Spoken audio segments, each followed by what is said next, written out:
Hi everyone, and welcome to today's Acute Pellet Spills webinar organized by Fidra. I'm Falco Martin from Fauna and Flora, an international wildlife conservation organization, and today we're going to dive into the topic of responding to environmental disasters, looking specifically at acute plastic pellet spills. Today's webinar will be approximately 1 hour long, and we will have 4 brief presentations looking at different angles of the issues, followed by a panel discussion that will take the form of a Q&A. I'll start with a few housekeeping rules to ensure that the hour that we have together runs smoothly.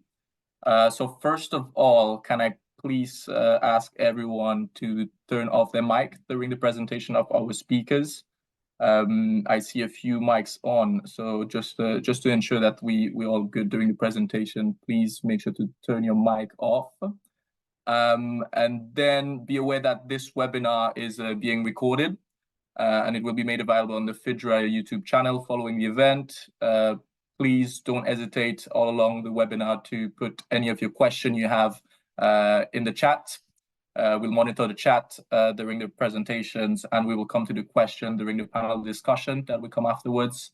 And during the Q&A session as well, if you've got any question rebounding on any topic of discussion that we have, please feel free to drop the questions and we'll do our best to address them in the time that we have.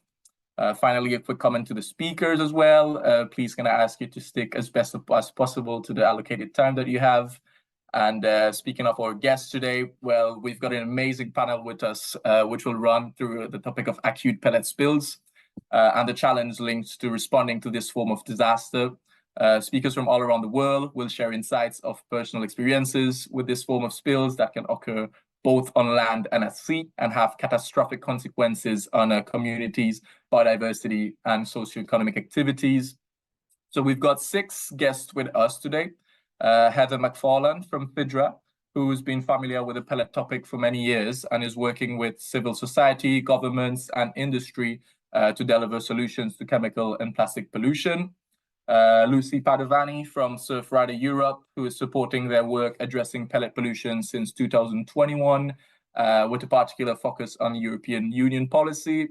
Diana Del Puerto, co-founder of Noya Limpa, a local environmental organization from Galicia in Spain, created by 4 women, whose aim is to reduce environmental pollution and regenerate spaces degraded by waste. Muditha Katuwawala, who's the coordinator of the Pearl Protectors, which is a youth-led marine conservation organization of Sri Lanka, who have been very active during the Express Pearl disaster in 2021, which Muditha will tell us more about. John Burton, the managing director of Oracle Environmental Experts. For the last 3 years, John has worked on the plastic pollution working group of the UK and Ireland Spill Association, and recently has worked with Fidra on the mapping of the global plastic supply chain and its impacts. And finally, Dana Winograd, the co-founder and executive director of Plastic Free Seas, a small charity focused on educating youth on the issue of plastic marine pollution in Hong Kong, with a mission to change the way people view and use single-use plastic in society. Well, now, without further any waiting, it's time to welcome our first speaker of the day, Heather, who will give us an overview of acute pellet spills, telling us what they are and how citizen science can facilitate awareness and create a quicker and more effective spill response. Heather, the floor is yours. Great, thank you very much. I'm just getting up my presentation now. I'm Heather McFarlane and I work for Fidra and we run the Great Nurdle Hunt. And this is how we've come to find out a lot more about this issue of pellet pollution and particularly acute spills. So when we set out to map pollution, initially locally here in the Firth of Forth in Scotland, most of the pollution we were seeing was from this buildup of pellets over time. And plastic pellets are melted down to make nearly all plastic products, and they're often called nurdles. They can also be called flakes, or they can also come in the form of flakes or powders, but I'll use the term pellets today interchangeably with nurdles. So the Great Nurdle Hunt looks at these plastic pellets on beaches, and over 7,000 nurdle hunts have happened. Most of the time nurdles are found when people go out and look for them, particularly on beaches or riverbanks. and it really is worldwide. And just as a reminder of where these pellets are actually coming from, they are coming from the plastics industry. So they are lost during production, during transport, and that could be by truck, by train, or by boat. They're spilt when they're converted into products, and they're also lost due to recycling, which also makes these pellets, flakes, and powders. And at each stage of that supply chain, pellets can be lost in two different ways. You can have acute pollution or chronic pollution. So the acute pollution is where you have a major incident where a large volume of pellets is lost to the environment. And we'll be hearing a lot more about that today. These can have major impacts in a local area, but also beyond. And it's often from things like a train derailment, a truck, a big shipment, or road accident. It could be from site flooding or an industrial incident as well. We also have chronic pollution, and this is the ongoing release of plastic pellets. And this is from the sort of everyday operations of a site or of a supply chain. And this can also lead to a big accumulation of plastic pellets in certain areas, as well as this diffuse pollution that we see all over the world. And sometimes it's very hard to tell the difference, particularly if it's a new site that you haven't come across before and there's a huge accumulation of pellets. It's very difficult to tell whether this is acute or chronic pollution. But sometimes one of the ways you can tell is if it all looks like one kind of plastic pellet, so they're all the same colour, they all look about the same age, so they haven't discoloured. But this isn't an exact science. And because there isn't mandatory reporting of it, it's very difficult to know. Overall, chronic pollution contributes the most pellets, but acute pollution is the one that can release a huge amount of pellets in a short amount of time in a specific area, so it can cause a massive amount of issues. And what have we learned about these acute plastic pellet spills specifically? Well, they can happen on land and sea. This isn't just a sea-based issue. We do see trucks and overturning. We do see lots of train derailments. We know that they have massive impacts on the environment, on wildlife and communities, and this can include habitat level impacts as well as specific species.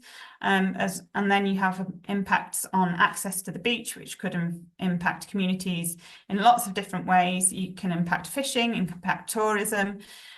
So we'll hear more about the specific examples today, but it is a huge impact that can be felt in a very short space of time, but then they can have ongoing impacts over years after one specific incident. We also know that this is global. These spills are happening all over the world. And even though we've been trying to get some of this data together with the help of Oracle environmental experts, who we'll hear from later on the panel, it is underreported. So there are also many more places that could be at risk, even if they haven't had a spill before. So that the combination of underreporting and the fact that many more places at risk means that even if you haven't had a spill, this is something that you may need to be aware of. We also know that there's no mandatory prevention measures, there's no mandatory cleanup or compensation protocols in place globally. Certain countries have a little bit of guidance on this, and there is some voluntary measures coming through at the IMO.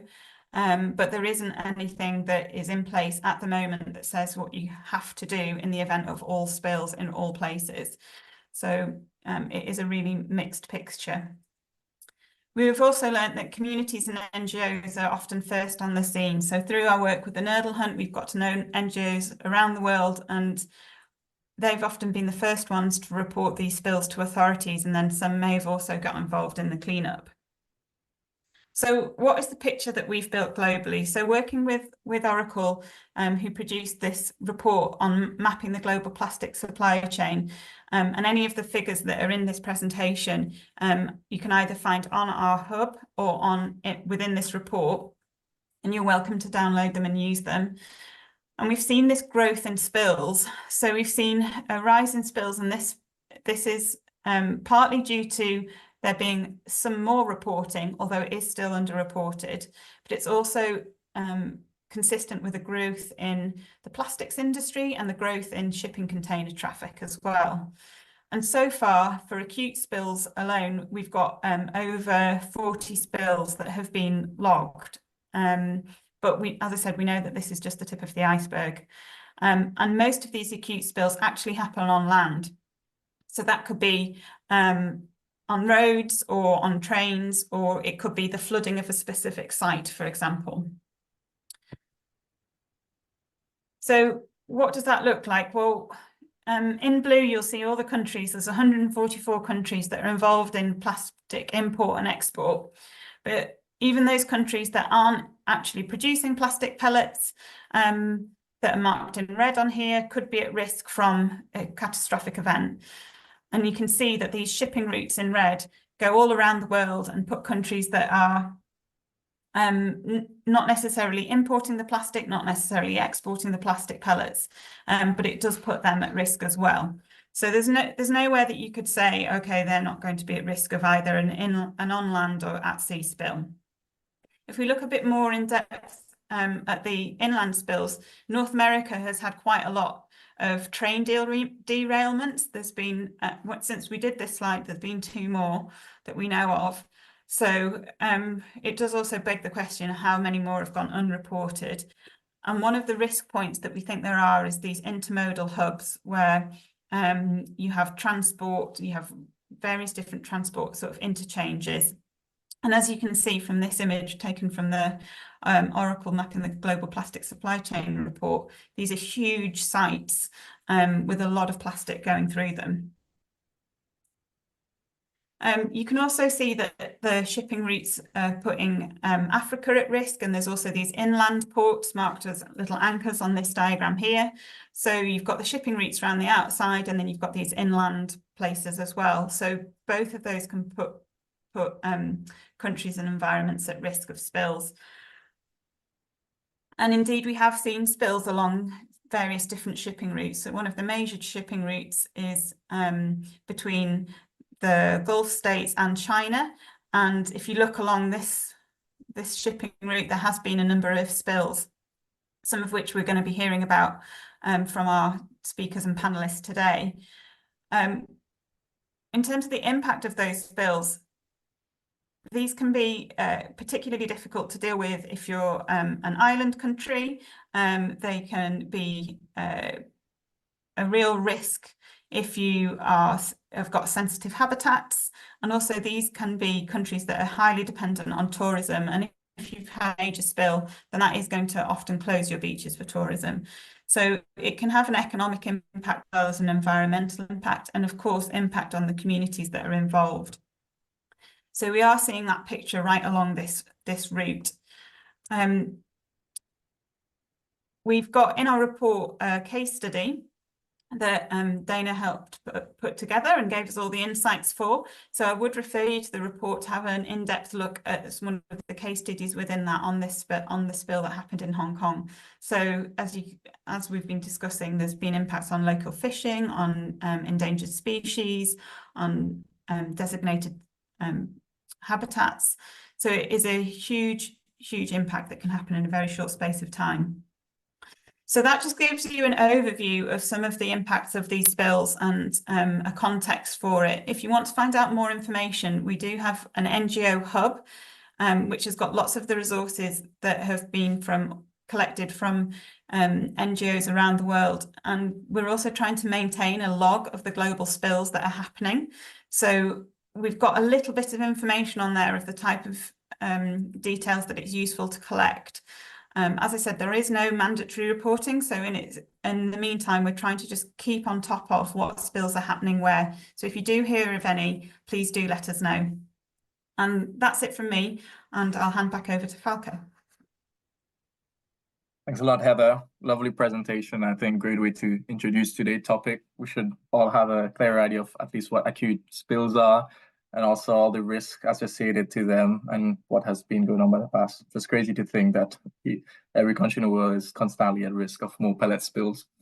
So yeah, now let's move on to and welcome our second speaker of the day, so Lucy, who is going to focus a bit more on the terrestrial side of spills, given an overview of terrestrial spills that took place in the European Union and the responses that there has been to these spills. Lucy, feel free to go ahead when you're ready. Thank you, Falco, for the introduction, and thank you to Fidra's team for inviting us to speak on this issue. So I'll just share my slides with you. Please let me know if you have any issues with that. We just, yeah, Okay. all good now. All good? Okay. Yeah. Thank you. Okay, so just to give you a brief overview, so I work for Surfrider Foundation Europe. We're an NGO that was created 30 years ago, and we're now present in 13 EU countries. So we try to work in all of those countries with our volunteers on the ground to gather information, also collect data, take part in an adult hunt if we can, and just to raise awareness on the ground. And in that context, we're working on marine litter that is affecting the ocean. We worked on plastic pellets for quite some years now, and I specifically work on EU policies relating to plastic pellet pollution and plastic pollution in general. So we've raised awareness amongst our volunteers on this issue. So just a few figures here on my slides, but I'm sure you might be aware of them already. So we estimate that 180,000 tons of plastic pellets are lost each year in the EU. So those are the numbers given by the EU Commission, but we also consider that they might be underestimated because, as Heather said, it's a highly underreported issue. So when there is no light on the spills, then we don't get the numbers and the estimation of how much is being lost. So we've already talked a bit about the impacts of plastic pellet pollution, so I don't know if I need to say it again, but you can see it's destroys habitats, and it has an impact on wildlife, on ecosystems, and also poses potential threats to human health because of the food chain when plastic pellets are being ingested by the wildlife, for example. So here you can see a few cases that we've highlighted of plastic pellet losses that had happened. So back in 2022, when we made this map, here you have some chronic and some acute pellet losses cases. But also in the case of chronic plastic pellet pollution, we also have sometimes acute losses happening because of extreme weather events, for example. So we work a lot in Tarragona, and there is a chronic pollution going on there. But after heavy rains, we have floods of plastic pellets going into the environment at a higher at a highest amount. So in the case of road incidents, so we've had some cases reported in France. So I'm sorry, my data will be very French today, but because it's also where we have a lot of our volunteers, and a lot of them reported road incidents.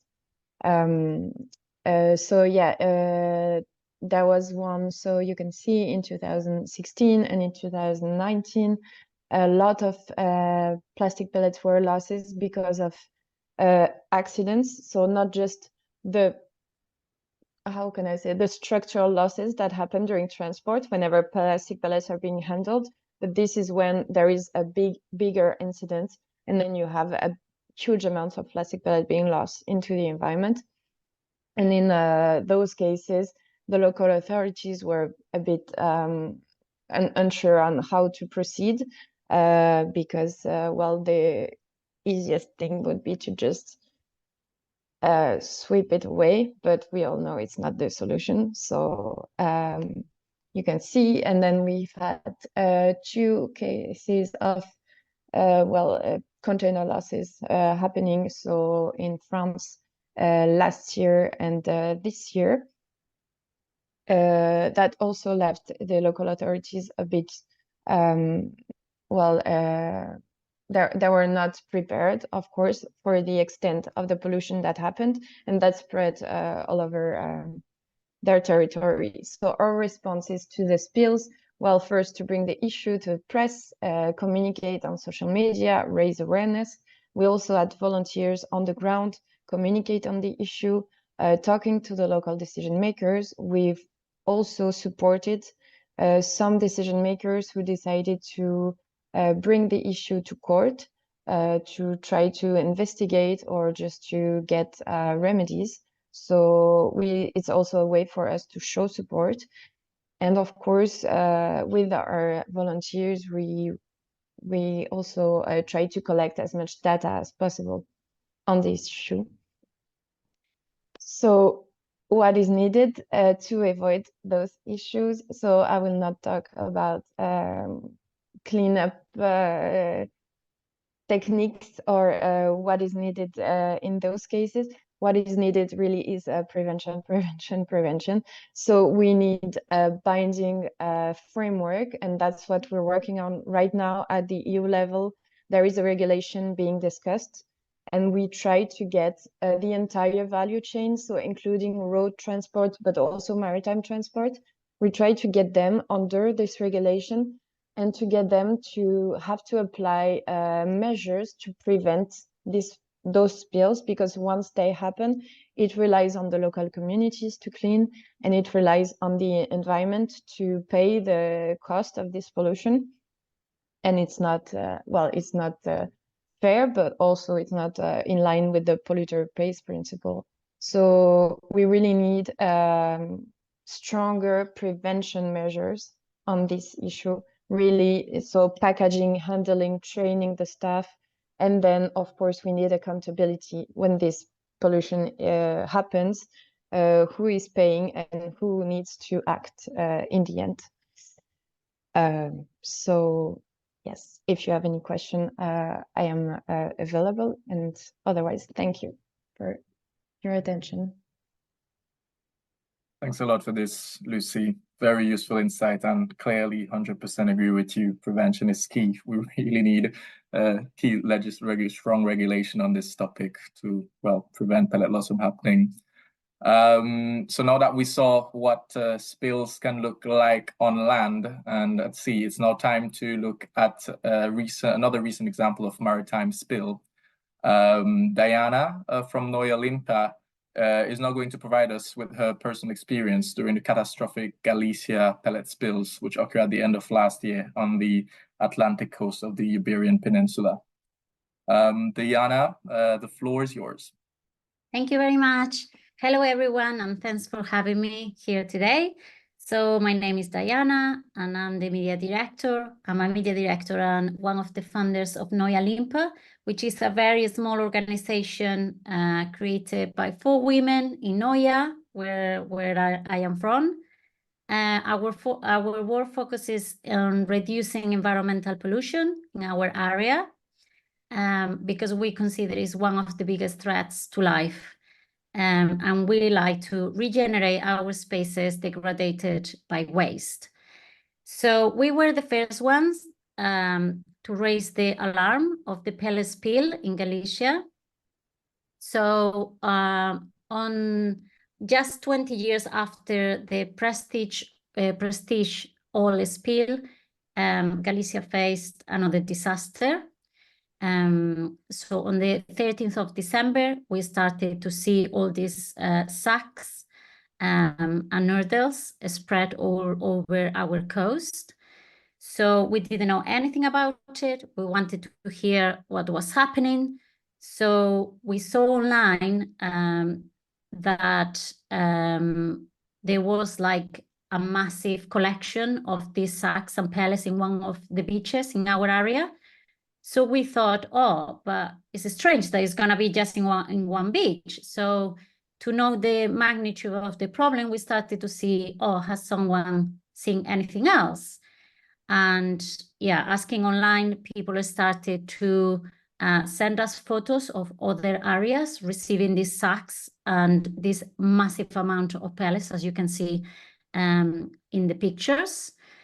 So we didn't know anything still. We were just seeing a lot of pellets, as you can see in the pictures.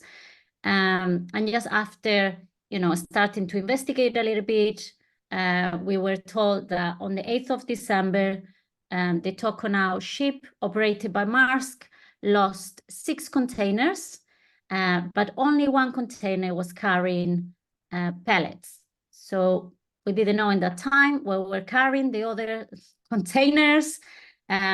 So again, the information was very, very small. There wasn't shared with us.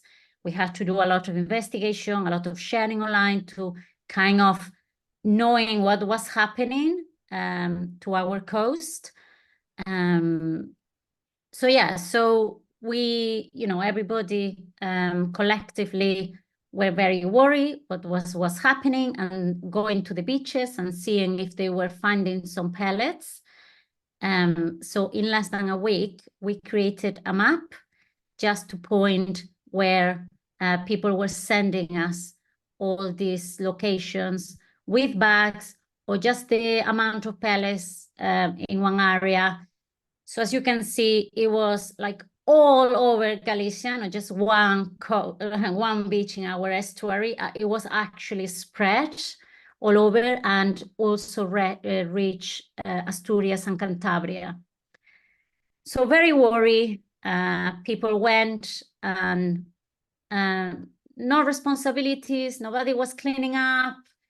We were uncertain who was the responsibility between, it was national, it was local. It was just a nightmare. So we felt quite abandoned, and residents, surfers, swimmers, sailors, other environmental organizations and volunteers from across Spain and even Europe wanted to come and help us to clean. And we didn't have any tools or anything. So we went with very basic tools from our house, like pasta strainers, brooms, buckets, and we tried to clean the pellet spill. I won't lie, it was very, very difficult. People were like collecting nurdle by nurdle, being very careful, because another message that was sent is, oh, but if you collect the organic matter, then you're going to cause more harm. So people were so carefully cleaning and removing and separating the organic from the other one that by the end of the day, only grams of pellets were collecting. Only grams of all this massive spill. So the problem with this spill is like it cannot be contained. So the impact, extends beyond our marine life, and it threatens our communities, because we rely on the sea for industries beyond fishing, like water sports, tourism, surfing, diving, sailing. And the Toconao spill threatens to deprive us of this heritage, contaminating our waters and undermining the economic foundation of our coastal cities. So you may wonder, where are the pellets today? Now it's been 4 months after the spill. So less than 20% has been recovered. That means that 20 tons are still in our waters, moving hundreds of kilometers into the open sea and contaminating already 8 protected areas. So what you can see here, it was thanks to Oceana, which used a computer to analyze the currents and see where the spill was moving. So as you can see, it's not just what we see, but there is a lot that we don't see. So what we learn from all this? So we learned that nodal spill is preventable. So from this, it was born also like a Vieira collaborative. So it was a volunteer initiative for environmental innovation and research of the Atlantic. And they published a case report. So they were explaining that carrying pellets in raffia sacks is a problem because they are very easy to break, and some don't float. Some pellets don't float. They sink, making the collection very difficult. So it's very important that they are transported in rigid, watertight, and sealed containers. They all float and easy to recover, and they won't break. There will be more resistance. So that, again, was also coming from a volunteer organization of scientists who wanted to give a say on this case.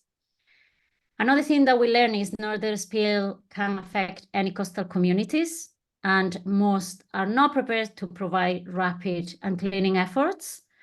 And if that was the case, I personally think it's already too late. Once in the environment, pellets are very, very difficult to recover.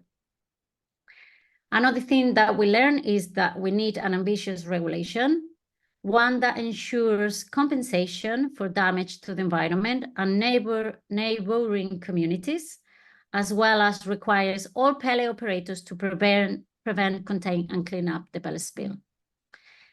So the pellets, when they are spread, are really hard to see. As you can see, this is just last month, so 3 months after the pellet spill. All the pellets are mixed with the organic material. So really hard to see, really hard to recover, really hard to clean up. But another thing that we learned is this is a normal picture, again, from our beaches. You don't see the pellets from this photo. They are very small, that they are very hard to see. So people looking at our beaches, they worry about the bigger things because they are easy to see.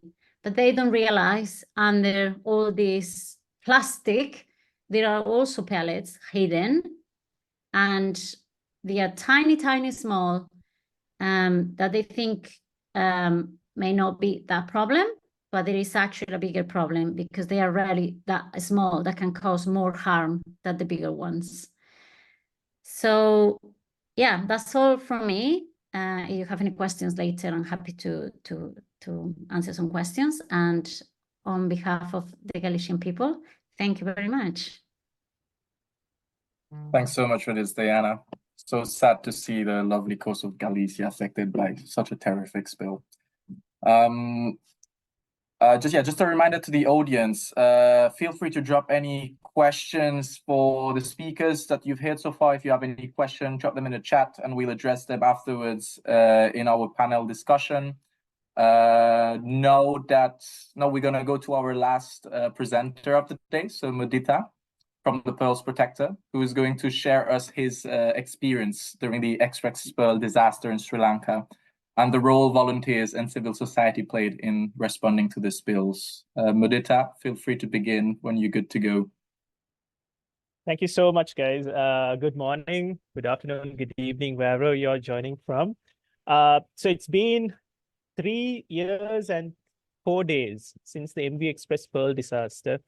And I'll be talking about the disaster, also how this disaster led to the largest nodal spill in the world. So my name is Mudita, and I am the coordinator of the Pearl Protectors, which is a marine conservation organization. It's a youth-led marine conservation organization in Sri Lanka that has been working to create awareness on marine conservation, protection of the marine environment, advocating for better policies in Sri Lanka, and to promote volunteerism. So we have about 2,800, 900 volunteers who are registered, who are quite passionate about protecting and conserving the ocean. And so unfortunately, in 2021, when this disaster struck Sri Lanka, it came with many challenges. And I want to share how we overcame all of them during the span of the years. So without much ado, let me just quickly share my screen with you. Okay. I hope all of you can see the screen. Okay. I hope you can all see the screen. So, All good, yeah. Thank you. The pearl protectors, when this disaster, I'm sure all of you are aware of MV Express pearl disaster, and this is, I've had the opportunity to talk about this in a previous webinar as well. And so this, of course, was the largest disaster, spilling not just one kind of pollutant, but many kinds of pollution into the ocean. So when this happened on the 25th of May in 2021, initially it was a nitric acid leak on the ship that led to the disaster. Soon after, there was explosion with heavy toxic fumes released into the ocean. Oil was spilling at the same time. There was a heavy chemical. There were about 12 different hazardous chemicals that were spilling into the ocean. There was debris from the ship that was also spilling out. And then, of course, the worst, of course, was the nurdle pollution. At this time, Sri Lanka has never seen nurdles washing up on beaches, maybe because there was no significant spill happening in the Indian Ocean. The closest was, of course, Hong Kong, and then, of course, South Africa. But then the ocean currents didn't lead to any nurdles coming up. But then soon after this, what we saw was large areas of beaches just covered in nurdles. And so all around Sri Lanka, we started seeing nurdles washing up because the fact that they float when they're in the sea. And then, of course, they discolor quite fast as the chemicals get absorbed and also as they weather out. So when soon after this happened, of course, this happened when the COVID pandemic was there and everybody was on lockdown. But still, that didn't deter us from going out and trying to survey these areas, trying to find out what we can do to stop this spill. And of course, what we saw was quite devastating as well, because these are microplastic. Because they're so shining, there was a lot of marine animals mistaking these pellets to be food. And so they've been consuming them. And when we also saw dead animals, we started seeing pellets inside their bodies. And this continued to happen. You can see on the far right corner, these are seabirds, a stool of seabirds, filled with pellets, which means that it's not only the fish or the marine animals, but also seabirds or birds would also consume this mistaking to be plastic. On the bottom, you see sea turtles. Sri Lanka is home for 5 species of sea turtles coming to nest. And then during this time, right after the season, these was the time when the hatchlings were coming out from their nest. And then they had to traverse through these nurdles, which was quite impacting both on the nesting as well as the hatchlings as well. So this was how it had impacted all around Sri Lanka. Marked in red was the coastal stretch that we start seeing nurdles. And Sri Lanka has 2 monsoons. One is the southwest monsoon and then the northeast monsoon. This happened soon after the during the southwest monsoon, which meant most of the nurdles started washing up on the western and the southern coast of Sri Lanka. And then soon after that, we started getting reports from Maldives as well, these nurdles washing up. So as Diana mentioned earlier, it became even more difficult with time to start removing these nurdles because they get easily mixed up with the other remaining marine debris or even the beach sand, which makes it even more difficult to collect. Of course, then we knew we knew that we had to do something. That's when we started the Nurdle Sri Lanka campaign, which is to date one of the longest running volunteer campaigns in Sri Lanka. The campaign was based off 4 main areas. We wanted to see how we can survey. It's not without blindly going into different areas and trying to collect nurdles. We noticed that there is a especially nurdles when they're in the sea, because they're floating, they become more transboundary marine litter. And so they float into, congest into specific areas, while they sometimes don't move into certain areas. These are all depending on the geography and then the oceanographic currents and the weather. So we started noticing that there are areas that more nurdles are washing up. By cleaning these nurdles and before they go back into the sea, we established that this was a more effective way of removing nurdles than spending our energy on going into a large area of beach area and trying to clean as much as possible. We started seeing, like all of you have seen the beach. When you go to the beach, you see the sand. But what we saw soon after this disaster was that there was no sand you could see. It was all covered like snow, just nurdles everywhere. So it was quite, emotional to see it. And so this was one of the survey results. How we categorized it was based on high, medium, and low. And wherever there's high or medium, we would then start mobilizing volunteers. So, so the next step of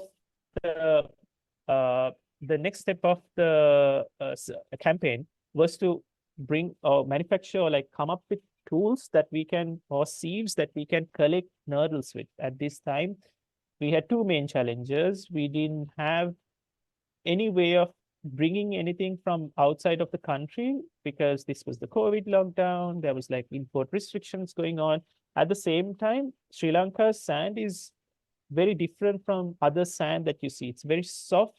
And so what we noticed was that, some of the equipment that was brought in by the government even was not even efficiently working to sieve the nurdles. And so we knew that we had to kind of come up with our own solution, testing different mesh types and to see how we can build our own. And we had limited time, which we utilized to start making these and getting it out into these beaches so that everybody can contribute in collecting these nurdles. And then, of course, mobilizing volunteers. It was at that time, it was difficult because of the COVID restrictions. But then, of course, everybody wanted to get out and do something because they were, a lot of people were inside the houses for a long time.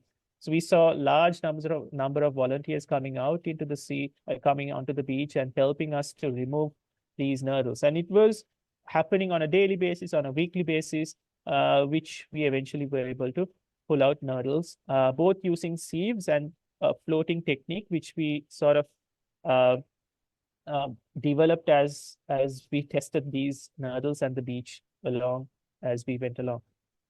Then, of course, the final section was to set up like nurdle portals on beaches, on different places where anybody can come and contribute. And so creating awareness was also important. We went to many places because at this time, nobody had seen nurdles. Nobody knew what the impact was from nurdles. They thought this was like a garden, sort of a sand that they put into like the garden. And so some of them had taken these packets back home and they were putting it all around the garden. And we had to really immediately do a lot of awareness to get people to understand that they shouldn't be doing it. Why, if they see, collect these nurdles, if they collect these packets to hand over it, because one of the main thing was that these nurdles came from a toxic ship, which means that the nurdles may have absorbed more hazardous chemicals, which can be harmful to any person dealing with them. So even when we were collecting, we had to make sure that we were wearing gloves so that the impact from the hazardous chemicals would be less on us. So these were the combination of work that we did, and this was the result throughout the years. Like close to two metric tons of nurdles were collected with the support of close to 3,000 volunteers, with close to 50 cleanups that we had done throughout. So this was also around Sri Lanka, and this shows how difficult it is to collect these nurdles. It wasn't just one cleanup, it was continuation of cleanups. And every time we do a cleanup, after a week, we go back, we see the nurdles, equal number of nurdles washing up. So it has to be a continuous effort, but also an urgent effort, because if a right after spill, the nurdles start washing up immediately. And then from there onwards, it's a story of how it gets distributed. So if we can stop the nurdle spill at a very early stage, that means we are containing a lot of nurdles, which can be a challenge, but at the same time, this is where the biggest challenge for a collector is also. Speaking with Diana after the disaster, also we were able to elaborate on some of these factors, how urgency needs to come in, and there has to be a contingency plan, ideally in all countries, to deal with nurdles in such a case on a more reactive basis if a spillage happens. Sri Lanka wasn't prepared at all. Even after months of this spill happening, it was very difficult to get the authorities and also the communities to fully come on board in seeing how we can mitigate it. So moving on, this was sort of, I wanted to show you this because this shows every cleanup that we have done, how the number of nurdles goes down. But it doesn't mean that that's the end of the problem. We had about 5,000 metric tons, close to approximately 5,000 metric tons of nurdles that had washed up. It's about 1,000 to 1,500 metric tons that has been collected so far. So that means a larger proportion of nurdles are still in the environment, which makes it even more difficult to collect because the distribution is very wide and large. And at some point, even right now, the government of Sri Lanka says, oh, the problem is over. But then every time you go to the beach, you see nurdles here and there. It's not collected to one place, but distributed in a very large area, which can be very harmful to the marine environment, because especially in Sri Lanka, when sorry, Mudita, 1 second. Very, very interesting presentation. Just conscious a little bit of time, so if I can ask you just to keep this into account afterwards. Thanks. Yeah, it's almost done. Yes, thank you. So this is some of the problem that we are seeing, the discoloration as we go on. And then, of course, the work that we do is to really create more awareness. And also Sri Lanka right now is currently stuck in a issue where we are still trying to sue the shipping company. This is one of the main challenges when it comes to the spillage in oceans.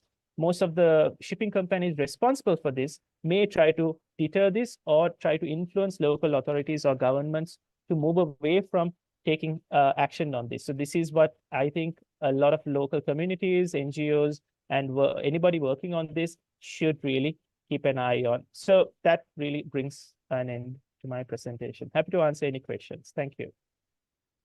Thanks a lot, Mudita. Sorry to rushing you to finishing a very interesting presentation, but yeah, we've kind of run a bit over time on presentations, but for the audience, just to let you know, the speakers, myself, and the Fidra team have a little bit of time after the presentation that we can extend for maybe 5-10 minutes. If you guys are free to stay and will be interested to keep the conversation going. So yeah, just highlighting this point. So yeah.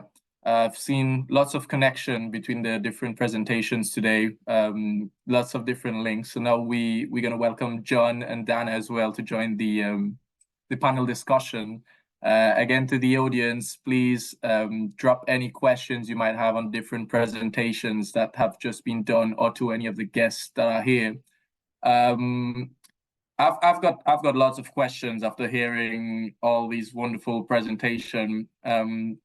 And Fidra, Heather, I think you're just putting up a poll so that the audience can answer if they have any awareness on that. But I think to kick us off probably in that Q&A, I might address myself to those that haven't speak yet. So maybe a question to you, Dana, because from my understanding, so you, as you said at the beginning, I mean, as I've heard about you.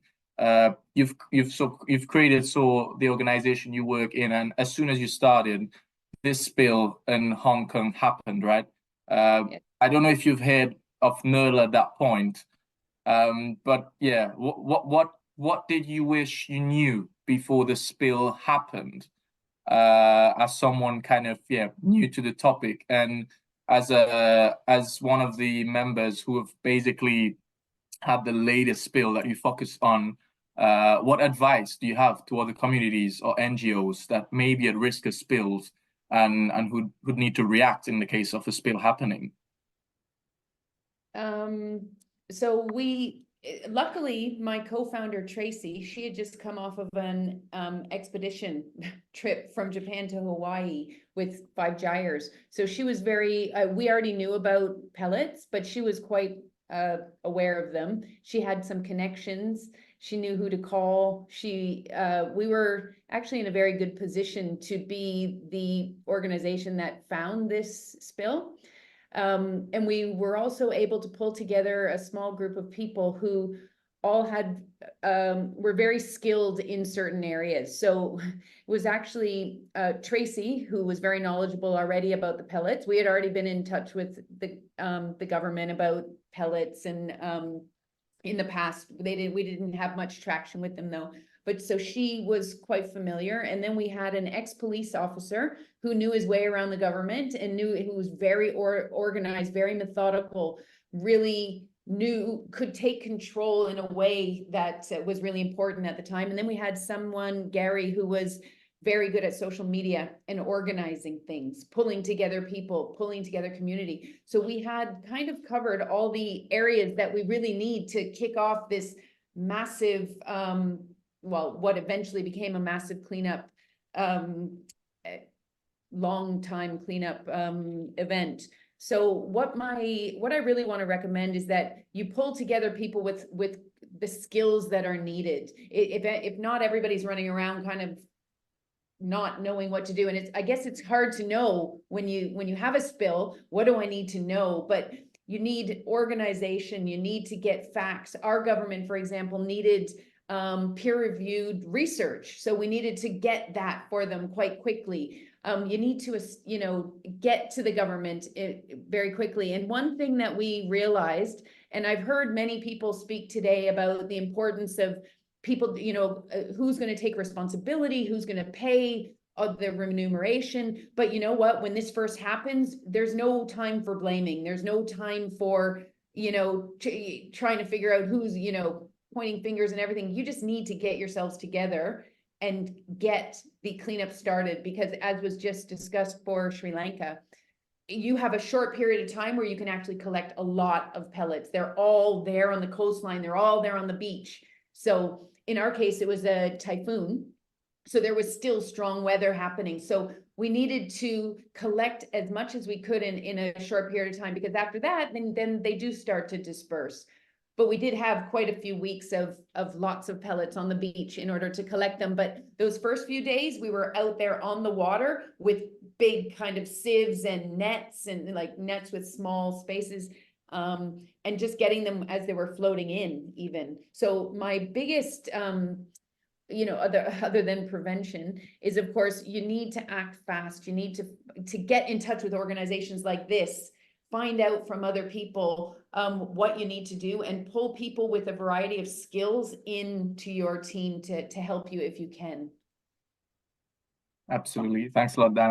I think you raise a key point that I think like quick intervention in the case that when a spill happened and you couldn't prevent it at first is definitely like needed.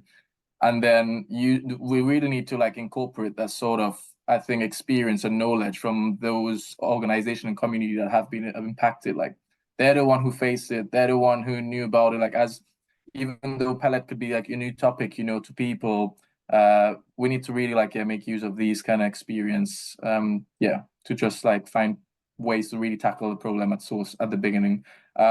I'm just conscious that Lucy on the panel is going to have to leave us very soon. So I just want to give the chance to anyone in the audience to ask a question to Lucy if you have any. And if not, please feel free to reach out to Lucy by email. If you have any extra question, I'm sure she'll be happy to help you out on any question you have on pellets and EU policy on the particular topic.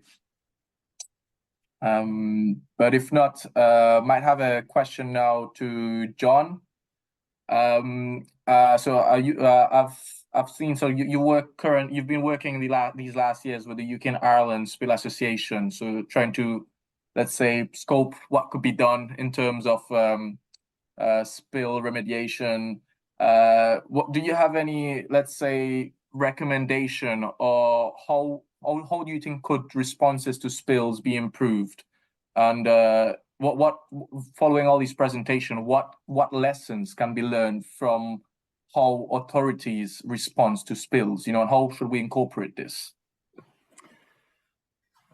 I think we sort of touched on a key issue here in that it's the preparedness to respond to these incidents that needs to be addressed. I think what we've found, certainly in the UK, is that as with the other examples that we've heard from today, the authorities don't have a response plan in place. So when an incident happens, it is typically reported by a member of the public or a volunteer to a local authority or an environment agency, and they themselves don't know who to call to actually coordinate that response.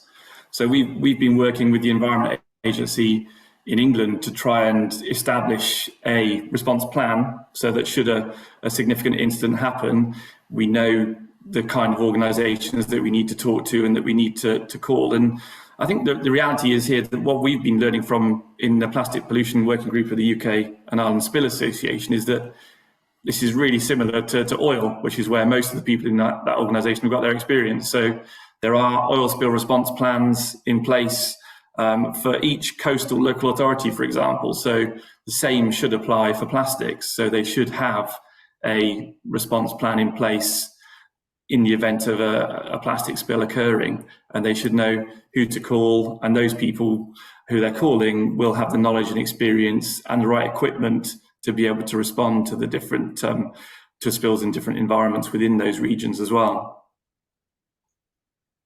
Thanks, John. Yeah, I agree with these points, and I don't know if anyone else in the panel would like to bounce on that question as well. How, if anyone has any recommendation on how they think responses to spill could be improved, or what you'd like to see, let's say, in the next months, in the next years coming up, in order to really be able to respond in the case of a spill happening.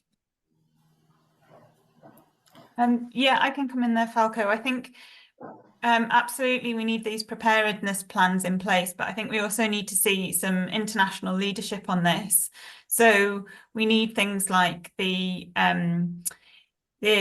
Global Plastics Treaty to recognise this as an issue. We need things like the new EU legislation that's coming through to make sure there's things around spill response both on land and at sea. And having that in national legislation and national plans so that local authorities and local communities then have some guidance in place of what needs to be done and how to respond to it, so that each isn't making up their own individual plan as well. And there's some guidance and overarching ideas around this. I think there is a lack of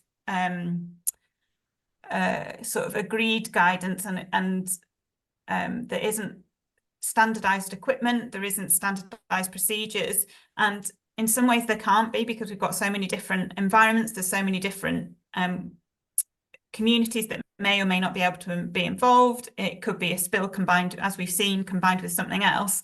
So it does need to be responsive, but I think there needs to be this recognition that this is an issue and that you have to have thought about it, so that when these things happen, if we can't prevent them, and most of this can be prevented, but when these happen, that it's not, the responsibilities are clear, there's at least a framework of what we think we should do, and then people have the contacts and, as John was saying, know some of the expertise, but a lot of this is going to be working it out and trying to work out what works on a particular beach and a particular substrate. I don't want people thinking there's this huge it's already made set of things to do. A lot of this is worked out at the time, but it needs to be worked out very, very quickly. And someone needs to take charge of that. So I think that's the way I'm seeing it, is that we need to recognise that you have to be able to put a response in, come up with it, you know, as this is reported, and then go from there. And keep communicating as well. You know, we've heard a lot, I've heard a lot from the speakers today about they weren't sure where it was coming from, or they weren't sure how it was spreading, and they've had to figure out this information for themselves. And we do know that some of that information is being worked out you know, there's oceanographers out there trying to figure it out and trying to figure out where it might fall. So if we can bring those groups together and share that experience and share that expertise, that would be really, really helpful. So I think there needs to be a communication element in here as well, so that communities can share their expertise as well as with some of the people that are maybe working on this behind the scenes. Yeah, absolutely. Thanks for this, Heather. And on that point with the improved communication, I think also, yeah, like something that we see a lot working in pellet spaces, that need for increased transparency as well, from the industry, from everyone, so that we can know where pellets are transported, how many quantities are transported. This is something that we really need. John, I see your hand up, so please feel free to jump in. Oh, I think you muted, John. Sorry. Yeah. Okay. Yeah, I just posted a link in the chat to a guidance document that was put together by OSRL, primarily after their work in Sri Lanka. So that's a very brief sort of guide to responding to pellet spills, but it does have in there a sort of matrix of different kind of coastal environments and what techniques work best in different environments as well. So that's something that they've sort of learned, as I say, from primarily the response in Sri Lanka, but also I know that ITOP are in the process of putting together a guidance document, again, from their experience in responding to a number of pellet spills over the years. So that should be issued later this year. So watch this space for that guidance document as well. Thanks, John. Yeah, it'd be great to see this when it comes up from ITOP as well. Just want to remind the audience, we're gonna just take a few more minutes, perhaps until 4 more minutes, just to have any question to speakers. So if you have any questions to the presenters of today or to Dana and John, please feel free to drop them in the chat, and we'll try to take them before the end of the time. If not, for those that have been so impacted by spills directly in country, you kind of touched on this in the presentation, but just wanted to kind of expand further on it. How effective has the cleanup been? Because that's something really difficult to achieve, we know, with the small size of pellets. And more importantly, what have the long-term consequences of acute spill been, let's say, on communities, biodiversity, or on social economic activities in the region or country where the spills happen? Perhaps if we could hear a bit more information on this, that would be really, really useful.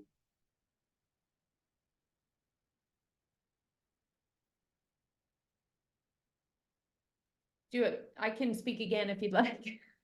Yeah, Dana, please go ahead. Okay, so I just short term, there were really quite drastic impacts on, say, the fishing industry. That we have a lot of aquaculture happening around Hong Kong, so they lost all of their fish that they were farming there. I'd say I have to say the long-term impact, I think we don't know what we don't know, right? So there could be health impacts, there could be wildlife impacts, but there's nothing really that we're overly aware of in the long term. But in the short term, there was definitely quite an impact. And of course, the beaches were, some beaches were not, I wouldn't say that's an economic impact, but, you couldn't go to the beach and go swimming in certain areas. Definitely that was all curtailed. But I have to say, it was a huge eye-opener for the government, for the public, and it really opened the way for a lot more discussion on the issue of plastic. So there was a bit of a silver lining, if I have to say so, that this, there were government interdepartmental organization was created to focus on the issue of plastic waste. So there was some good, that came out of this disaster, but there was a lot of immediate economic impacts. Thanks, Dana, for the insight. Yeah, this is something I think that we see a lot in all cases of large pellet spills, but also different type of pollution. Sometimes just impacts people livelihood, people businesses, people daily life, and yeah, biodiversity as well. That's something we focus a lot on, fauna and flora. So yeah, really good to hear about this. John, seeing that you raised a question in the chat, but please go ahead. Yeah, it's just in response to the kind of long-term impacts, really. One thing that we've been working on with a laboratory in the UK is analysis of pellets that we've collected from around the UK, different sort of parts of the UK. And I think consistent with other research, we are finding that these pellets absorb persistent pollutants, and they can absorb these persistent pollutants to quite a significant concentration as well. So we're picking up substances that were banned in the 80s or 90s, and indeed we're also picking up PFAS compounds within the pellets. So there is going to be a long-term impact associated with these chemicals, and then the ingestion of these pellets and the associated chemicals as they enter food chains, without a doubt. But obviously we're gaining more information and more understanding of that as the research continues. Absolutely. Thanks for this, John. No, it's really something that we have to deal with. Pellet prevention is more than ever needed, and yeah, we need clear guidance as well on how to deal with spills when they do happen. I guess we're gonna close this webinar very soon, but maybe just a last question as I see this lovely picture of the global nodal hunt happening. So is how can volunteer help to call for an end of pellet pollution? I think maybe Heather, would you like to give us a little answer to this question? Well, obviously, I'm going to say take part in the Great Nurdle Hunt and give us your data and your experiences and share with us the nurdles that you find, because we can pull that into reports and into discussions and present that to governments. But I'm also keen to hear from Muditha and Diana, because they've mobilised so many volunteers. So I'll give the last words to those two. So Muditha, do you want to go? Yeah, I think volunteers are the first responders when it comes to any sort of disaster like this. Taking examples from what we saw, I think it's very important. One of the main challenges we had was the equipment.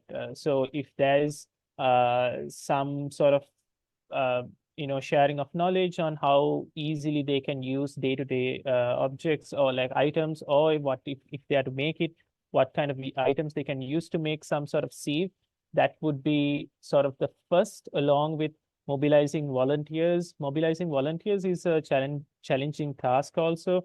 There are certain aspects that we have to take care of, like, when it comes to, the hazardous component of nurdles. So I think it's best if you look into all these aspects. I'm referring to like a large spill, similar to what we on MV Express Pearl.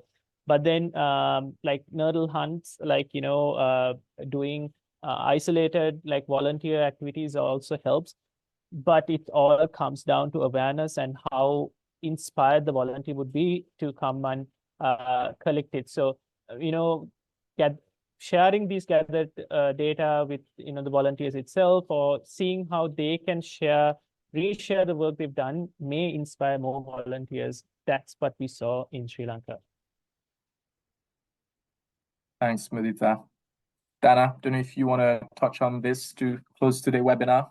Yeah, just very quickly, we do use the nurdles. So we're still picking up nurdles. We still get involved with the nurdle hunt every year. Every beach cleanup I do, I usually find nurdles and I show people. I think it's a really excellent tool to raise awareness about this problem and to make that relationship between these nurdles and the plastic that we use every day. So we find this is really important, especially with young people. The less plastic you use, the fewer nurdles we're going to have to ship around the world. We won't have this problem. So we actually, now we just use it more as a tool. We're not cleaning up the beaches of the nurdles. We've got enough, very large plastic or larger pieces of plastic that we need to clean up. But it's a great engagement tool to help with the overall problem of single-use plastic in particular, and trying to push for reduction by using this as an example. So keep up the nurdle hunt, please. It's very effective for us and for you, of course. Amazing. Thanks a lot, Dana. Yeah, thanks again. So we're getting to the end of this webinar. Sorry, we ran a bit over time, but we hope that everyone who attended found it very helpful. Just a reminder that the webinar will then be online on Fidra YouTube channel. So please feel free when it's out to share with your friends, colleague, family. It's a very important topic, as we said. So there's a real need for a lot of information to be transmitted on it. And yeah, I just want to say again, big thank you to all the speakers of today, to those that joined the panel discussion. And again, well, congratulations on all your wonderful work. I've learned a lot today, but also I admire everyone's work. And yeah, I just want to say let's keep hopeful and let's keep thriving towards strong regulation for pellet to prevent it at first place, and then have yeah, strong also guidelines to clean up and let's say yeah, tackle losses and spills when they do happen. So yeah, thanks everyone for joining today. Stay tuned for Fidra 1 Point. Goodbye, everyone.